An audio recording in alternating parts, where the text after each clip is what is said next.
Hey, Pastor G,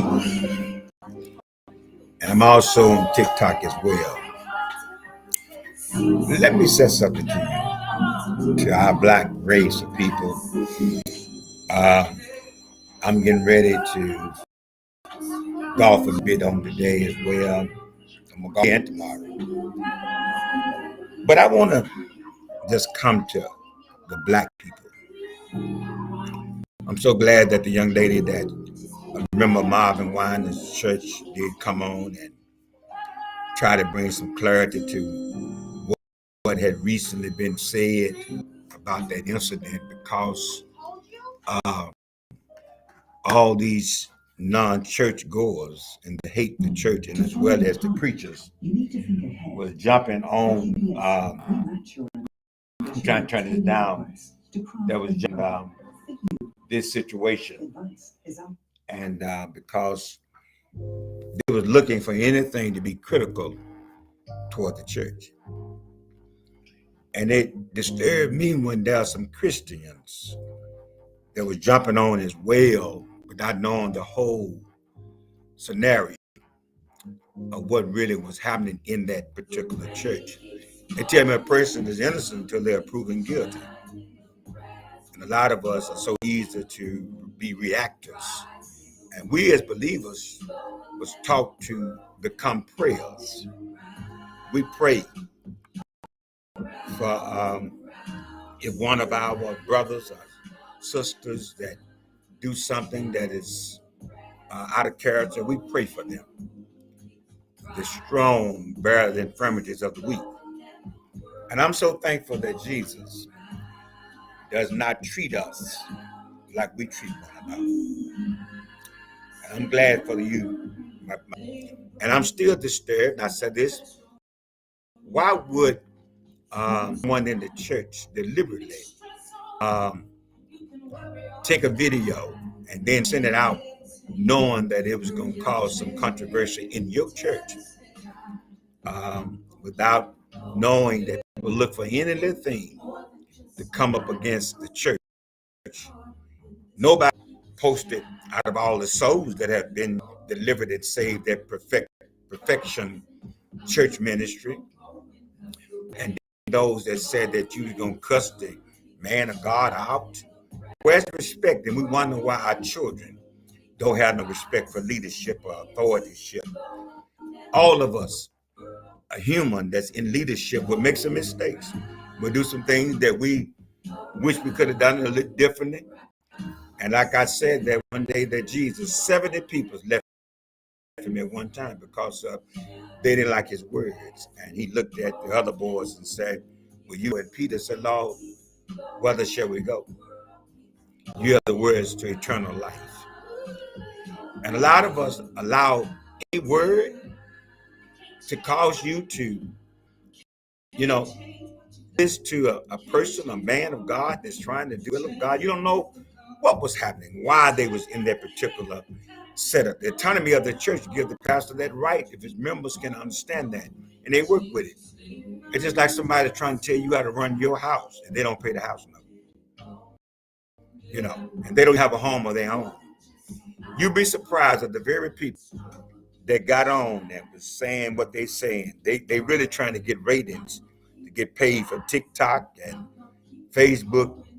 Uh, Trust me. But then I want to say this today. I want to jump on real quickly this morning. I'm disturbed again. I'm in Memphis. And those of us in Memphis, especially the black, I can't speak for people, but I can speak for the blacks. We hear people talking about they don't like the way the president allowed the federal troops to come in and they bypass some procedures, getting this done, and they're making all kinds of issues about the federal troops being here. But I'm glad they're here, and I'm gonna tell you why I said that. Because it's making our black race a lot safer. We're not having as many black killings that we've been having every weekend. We don't have as many young people, juveniles, out at 3 or 4 in the morning with handguns and assault rifles, shooting and killing one another. Because, they know now we got some people enforcing the law. And there are mothers now that can see that their children are coming home safe, coming to a church on Saturday morning, sitting on the front pew crying because their son's or daughter's life was taken. As some people say it now, unlive that person. I'm thankful, because it's helping our race.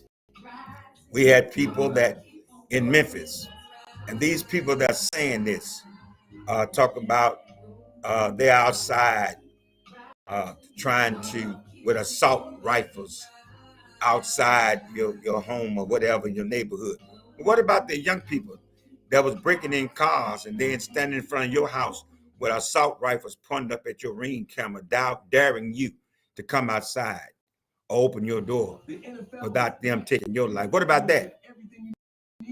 See, I'm sick and tired, and it's just my opinion of we're allowing these people that we put in office. Look at the ones that's standing and talking.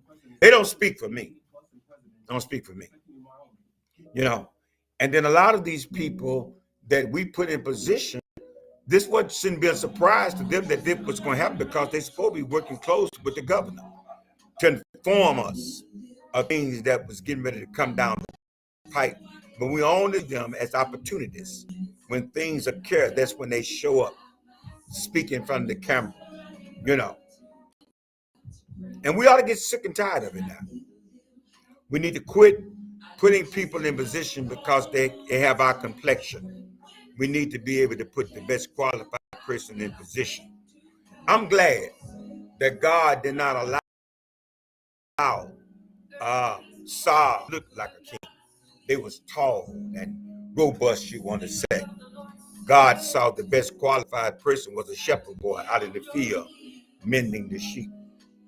I'm glad that God does not allow the outside of an individual dictate to him to be able to stand up and hold a position.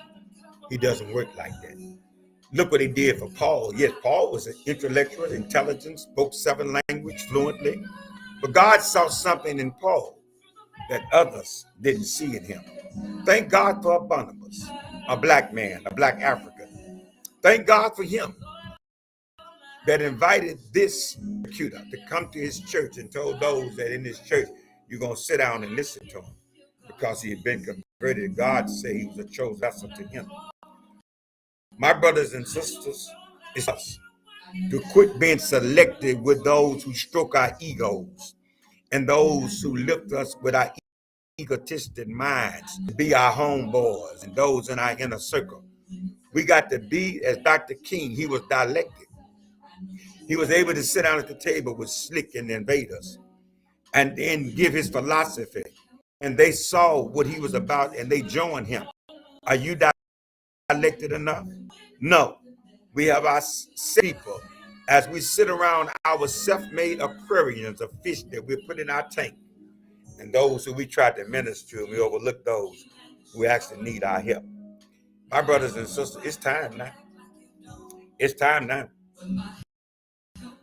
We to do what the old folks did years ago when they got together and stood behind a Harold Ford and said, this is our candidate for congressman. We allowed all these people to run in position and split the votes, and we're losing to people that are less qualified to handle the position, because people, and we know they're not qualified, and we're casting our votes.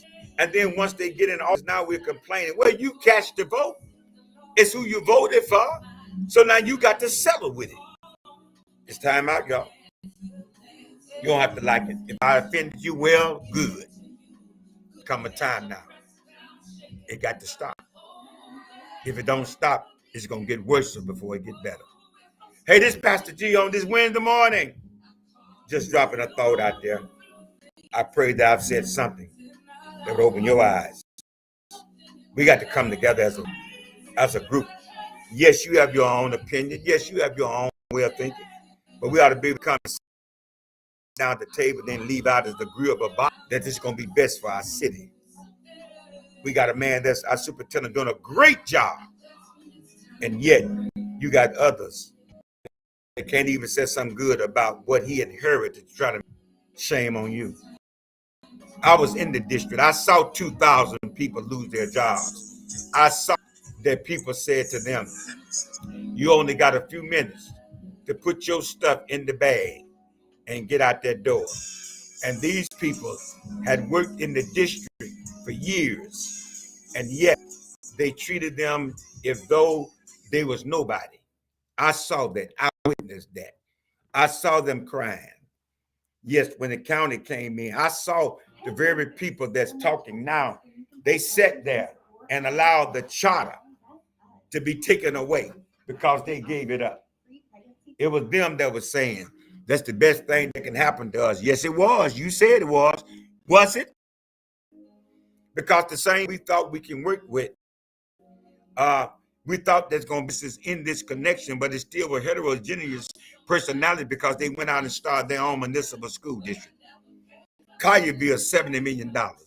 Lakeland and all those schools, and look at the schools they left behind to our people. It was you. Cash said we ought not to do it, but we did it. Because you was getting, I guess, a stifling under the table. You was getting paid. You was getting something that you could get to grease your pocket. Something. We're bought out. We're sold out. We don't have anything now that we, as a race of people, we willing to die for anymore. Where's our character? That's gone. Where's the ethical skills that we once had? That we stood up for what was right, even if we had to die for it. But now, that's gone. All of that's gone. Who I see? Oh, okay. Thank you, my brother, for joining with me. Let me pull these guys if I can see. I hear you. Maybe I'm in a bad situation that is breaking up. Thank you so much for informing me about this. I can see the slowness in the internet service. I hate that. But let me tell you, we got to come together. You know, there's not one preacher that can call the black race together like Dr. King and us did. Not one. Not one. That can call us together and get us to come and understand the true meaning of why we are protesting, why we should protest. A lot of us protest just to be in front of the news. We got to come together, y'all. We got to stop this individuality. You know, we on borrowed time. And you know what? The reason why I think we're like that because we don't know what suffering is. We talk about it being black, that you suffer. Really? Really? You're almost in a restaurant you want to go to and eat. You're able to go and ride first class on the plane. You're able to go in any store. You don't have to go in the basement like we used to do years ago at Goldsmith and then send somebody upstairs to get what you want because they wouldn't allow you to go. You can go to the Orpheum and sit on the main floor. You have to sit in the balcony anymore. No, but our people did. They went through the hardship for us to enjoy what we're enjoying right now. They went through neglect. They went through being called a nigger, boy. Yeah, Uncle Tom. They went through it, not us. And they was willing to give up their life for those to quit calling them a nigger. And now we make songs with the word nigger in it and making those that say it rich and millionaires. Really? Are we really suffering? No, we're not. Better homes. Homes that you live in that you couldn't even think about building. But God allowed them to build the homes and then allowed them to leave white and made it possible for us to not live in those homes that our folk parents once was maids and butlers. And now you tell somebody to come through the side door and back door. You ought to like it. If we don't change, if we don't change our young people, our great grandchildren, I got some great grandchildren that they gonna suffer even more because we have lived to get to this point where we are comfortable in our lifestyle and don't see the need to come uncomfortable, that we can make out from behind us be comfortable in knowing who they are. It's a sad day in this world, day in this country. My brothers and sisters, I got to leave now. I had to come on today and I had to share this. I pray to God. I might not live to see it. I'm older now, 71. I don't know how long I got. I'm already on overtime when I'm 70. Something got to be done. I love you. I pray your life change for the better, or making better for people. You know, I'm not questioning how the procedure of the National Guard is supposed to be, but it's making a difference in the black race. For the last few weeks, I had to worry about nobody calling asking, can they borrow my church for a funeral? There was a time we expected and looked for God, but now the young folks are not dying, they get killed. This few weeks, I have to worry about people wearing different t-shirts and balloons being flown in the air. Thank you, President Trump and the National Guards and the task force for coming. If you don't ride hot and abide by the law, you don't have nothing to worry about. But you got people trying to not even living by the law themselves. And then we get mad because people trying to bring order where there was disorder. Isn't it a shame and it's a disgrace? We wasn't doing it. There's really no, God told Moses when he got ready to bring the children of Israel out of Egypt, to bring them out in accordance to armies and sections of people, because God is a God of order. Where's the today? We don't even, those of us that's preaching this gospel, I'm not one of them, don't respect the house of God ourselves. You preachers, I don't care if it's a Bible study. I don't care if it's a night other than Sunday morning. Why are you wearing your cap in God's house? Why are you wearing a hat in God's house? When I came up, my granddaddy got on us about that. That's a respect in God's house. I got my cap on my office, you know? Yeah, but I'm not going in that sanctuary. Folks sitting at the table. It's a sad day. We've lost that. You standing there with your shirt all out there. No respect to stand and be presentable. How many people, the young men, gonna know how to look to dress a gentleman when those are supposed to be the example looking any kind of way? Can I give this simple analysis and I'm gone? Referees that referee the NFL game. 70,000 people out there to watch one thing. A person carry a leather pigskin ball and see other folks try to stop him with the ball. And they're there in those stands hollering, rooting for their team. And some just there. My brothers and sisters, where are the spectators for Jesus Christ? The difference in the referee is that they're not trying to look like the team that they're calling the rules in play. The referees and umpires, they all look because they're on the same team. And they got one person. After one dropped the flag, he run to umpire and tell the umpire why he threw the flag, and it's the umpire that comes and make the call. Who can we run? Who is the umpire now for Jesus Christ? We don't have any. Everybody throwing the flags and calling your own plays. I call it wheel work. You putting your own rules in place. You got people want them to respect the things that you have put in place that is not divine order by God. They don't like this. I know it. I'm not concerned about it. That if you like it or not. but it's the truth. When I go play golf today, there are rules on the golf course, even on the public golf. Anybody out there with the marshals sometimes don't be there, but those people that play golf, that's what they abide by the rules. When you over the tee, be quiet. When you're on par 3, you can't ride a green. And they got it programmed in the car. You can only drive so far up on the green. There are rules everywhere that you have to abide by. But when it comes to the church now, there are no more rules. The rules that God had put in place for those of us that have called and hired, forced it.